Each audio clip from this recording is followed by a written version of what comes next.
Assalamualaikum warahmatullahi wabarakatuh. Perkenalkan, nama saya Muhammad Imam Libdosodo dengan NPM 217000075 dari kelompok tutorial A3. Dan saya akan mempresentasikan tentang peta masalah dan peta konsep dari case dermatitis kontak iritan.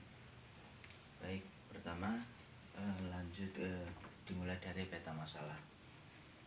Di sini pasien bernama Nona Siti yang berumur 30 tahun, didapati anamnesa berupa keluhan utama yaitu adanya bercak kemerahan dan kulit pecah-pecah pada kedua telapak tangan.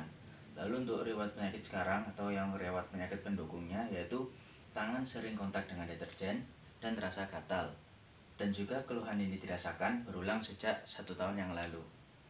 Lalu Ibu Siti ini memiliki riwayat pengobatan yaitu mengoles krim dan pil dan konsumsi pil. Untuk kebiasaannya dia menggunakan deterjen saat mencuci pakaian dan mencuci piring. Lalu untuk riwayat sosialnya, Nyonya Siti bekerja sebagai asisten rumah tangga. Lalu pihak rumah sakit datang melakukan pemeriksaan fisik dan didapatkan data, tanda-tanda vital dan status umum dalam batas normal. Lalu untuk status dermatologisnya, untuk distribusi lesi itu regioner, bilateral, dan simetris. Lalu untuk lokasi lesinya sendiri terdapat pada kedua telapak tangan.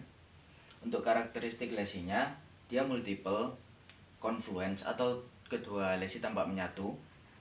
Lalu bentukannya irregular, ukuran terkecil 2 x 1 cm dan hingga 5 x 3 cm. Untuk bentukannya datar dan juga kering. Lalu didapatkan diferensial diagnosa atau diagnosa banding yaitu gatal causa fungi atau Tinea-Manus dan DKI. Lalu untuk memperkuat diferensial diagnosisnya dilakukan pemeriksaan lab. Untuk pemeriksaan lab, pihak rumah sakit melakukan pemeriksaan KOH pada telapak tangan dan didapatkan tidak ada hifa atau spora, sehingga diagnosisnya yaitu dermatitis kontak iritan kumulatif kronis kausa deterjen atau karena deterjen. Lalu dilakukan terapi yaitu terapi farmakologi dan non farmakologi. Untuk farmakologi bisa menggunakan salep clobetasol propionat 0,01% dan digunakan sekali sehari selama 1 minggu. Lalu juga bisa ditambah dengan krim urea. Untuk terapi non farmakologinya bisa dengan cara menghindari paparan deterjen tersebut atau dengan mengganti dengan merek deterjen yang lain agar tidak terpapar dengan bahan iritan yang sama. Lalu setelah itu ada prognosis dari masalah ini yaitu dubia et bonum atau tidak tentu tapi cenderung baik dengan cara mengganti deterjen, merek deterjen yang digunakan agar tidak terpapar oleh deterjen yang sama. Lalu setelah membahas tentang peta masalah, kita lanjut membahas tentang peta konsepnya. Di sini konsep dimulai dari kulit. Nah, kulit di sini ada struktur dan histologi. Untuk struktur dari kulit sendiri ada 3 lapisan kulit. Yang pertama ada epidermis, kedua ada dermis, dan juga ada hipodermis atau subkutis. Untuk struktur kulit sendiri, yang epidermis terdiri dari 5 lapisan lagi, yaitu yang pertama terurut dari paling luar yaitu stratum corneum. Di bawah stratum corneum terletak stratum lucidum. Setelah stratum lucidum ada stratum granulosum. Lalu di bawah granulosum ada stratum spinosum. Lalu lapisan terakhir yaitu stratum basal. Untuk lapisan dermis juga terdiri dari 2 lapisan lagi. Yang pertama stratum dermis pars papillare dan dermis pars reticulare. Lalu untuk fungsi kulit sendiri ada banyak, ada kurang lebih 8. Yang pertama dia untuk proteksi barier kulit, lalu proteksi sinar UV dari sinar matahari, ada juga sintesis vitamin D, juga ada penyembuhan luka dan juga penampilan dan ada 3 lainnya. Nah, di sini kulit terkena paparan bahan iritan sehingga terjadi DKI. Nah, mekanisme terjadi DKI itu sendiri, paparan bahan iritan ini akan merusak keratinosit dari epidermis sehingga akan menyebabkan respon inflamasi dari kulit itu sendiri sehingga terjadi DKI, dermatitis kontak iritan, dermatitis inflamasi. Lalu untuk epidemiologi dari dermatitis kontak iritan ini sendiri, dia terjadi ke seluruh orang, tidak seperti alergi yang bisa terkena karena desensitize. Kalau DKI dia bisa mengenai semua orang yang memang terkena paparan bahan-bahan kimia iritannya itu. Lalu untuk DKI kronis sendiri, kumulatif kronis terjadi karena paparan bahan iritannya itu berupa senyawa bahan iritan kimia yang lemah seperti asam lemah dan alkali lemah. Itu untuk etiologinya juga ya, DKI ini berasal dari terjadi karena adanya paparan bahan iritan tadi. Lalu setelah DKI ini akan menyebabkan kulit menjadi luka atau lesi kulit yang dinamakan nama lainnya adalah efloresensi. Nah, efloresensi sendiri terbagi menjadi 2, yaitu ada primer, sekunder, dan ada satu lagi sebenarnya itu khusus, efloresensi khusus. Untuk efloresensi primer ada kurang lebih 10 tipe dan sekunder ada 7 tipe. Untuk sebagai contohnya, efloresensi primer yaitu ada makula, papula, dan plak dan lain sebagainya. Untuk makula ada makula eritematosa, yaitu dia berupa perubahan warna kulit berwarna merah tetapi tidak disertai peninggian atau peningkatan. Lalu untuk contoh dari efloresensi kulit yang sekunder atau lesi kulit yang sekunder itu adalah sekuama. Sekuama adalah merupakan pelepasan sel keratin dari stratum corneum itu sendiri.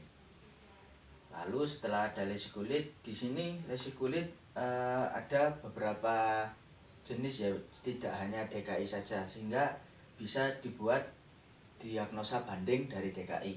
Yaitu yang pertama ada fungi, lesi kulit bisa disebabkan fungi, juga bisa disebabkan dengan dermatitis kontak alergen atau dermatitis kontak alergi, dan juga bisa disebabkan tinea atau kutu-kutuan tinea. Lalu setelah lesi kulit ini terjadi, maka dilakukan terapi yaitu farmakologi dan non farmakologi. Seperti tadi, bisa untuk farmakologi bisa menggunakan clobetasol atau salep krim kortikosteroid lainnya, dan juga bisa menggunakan krim atau ointment pelembab yang akan membantu melembabkan kulit sehingga tidak kering. Lalu untuk non farmakologinya bisa dengan itu tadi, mengganti dari deterjen yang digunakan. Misalnya deterjen merek A bisa diganti dengan deterjen merek B, dan juga jangan lupa untuk bisa untuk mencegahnya bisa untuk menggunakan handscoon atau sarung tangan. Lalu prognosis dari kasus DKI ini adalah ya seperti tadi, yaitu dubia et bonum, yaitu tidak tentu namun cenderung baik. Tinggal kita bagaimana untuk menghindari bahan paparan iritannya yang tadi diganti dengan merek lain seperti itu. Lalu masuk ke poin BHP. BHP ada 5, yaitu mohon maaf ada 4. Dia ada beneficent. Yang pertama beneficent, di sini dokter memberikan edukasi kepada pasien mengenai apa itu dermatitis kontak iritan dan bagaimana cara mencegahnya. Lalu ada non malfeasance. Di sini non malfeasance, dokter tidak boleh memberi diagnosa yang salah sehingga penanganannya bisa menyebabkan komplikasi nantinya. Lalu untuk poin autonomi, di sini pasien berhak untuk mengetahui kondisi yang dialami sekarang, dan juga berhak untuk menentukan pilihan terapinya sendiri. Lalu yang terakhir ada justice. Di sini dokter atau rumah sakit memperlakukan pasien sama rata, tidak memandang sara atau status ekonomi apapun. Lalu masuk ke poin PHOP, yaitu ada 5 level of prevention. Yang pertama ada health promotion, yaitu seperti tadi dengan edukasi kepada masyarakat mengenai dermatitis dan cara-cara pencegahannya. Lalu ada specific protection.